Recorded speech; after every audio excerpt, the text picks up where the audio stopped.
You say chasing tornadoes. I'm thinking Yes. Twister, right? I'm thinking the movie Twister.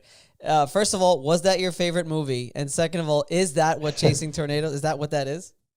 That is what Chasing Tornadoes is, and that was my favorite. Probably still is my favorite movie. Like I'll be flipping through the channels and like Twister will be on. Like, yeah, I'm gonna watch this right So, now.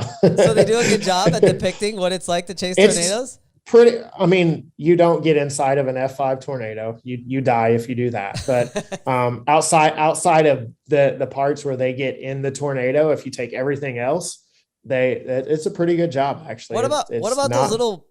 little balls that they send that like flies into the tornadoes? Is that like a real thing? They don't have the balls, but we have.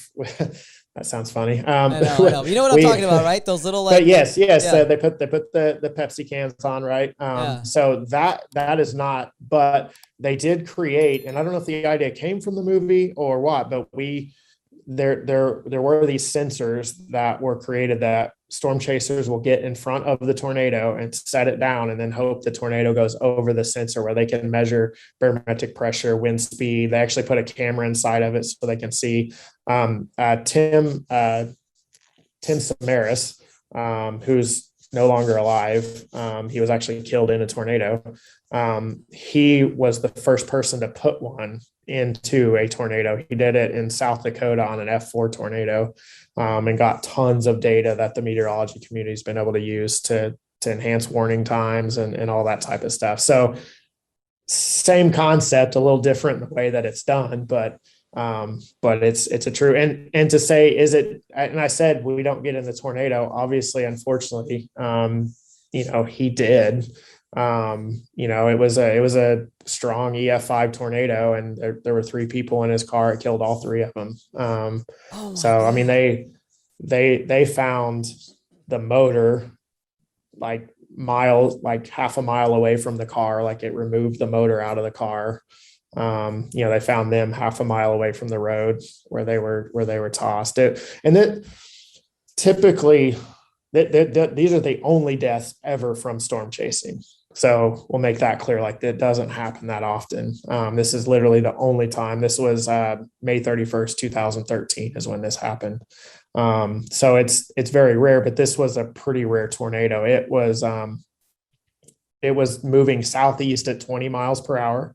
It was about 3/4 of a mile wide. So it was a big tornado.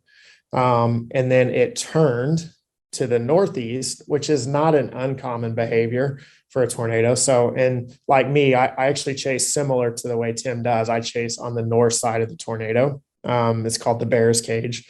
You get a better shot. Like you can see the tornado better from that. And then a lot of times if it's wrapped in rain, that's the only spot you can see the tornado. So as this tornado makes that turn to move to the northeast, it accelerated. So it was moving southeast at 20 and then turned to the northeast, which is the direction that he was from the tornado, and accelerated from 20 miles per hour to 55 miles per hour.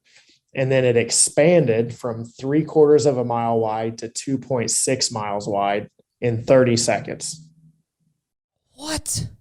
So literally the tornado went from this small tornado to it grew into him. So it wasn't like it moved, it accelerated It towards didn't him at the move same in 30 time seconds. It just moved and grew. So it's like and 5 grew at the seconds. same time. Yeah. So it was like just came up and just basically ate them is what happened. I'm literally I'm literally drawing Yeah. like the path of the tornado and like thinking like Mhm. you're supposed to drive on the north side. So they're like chilling. They're basically behind it.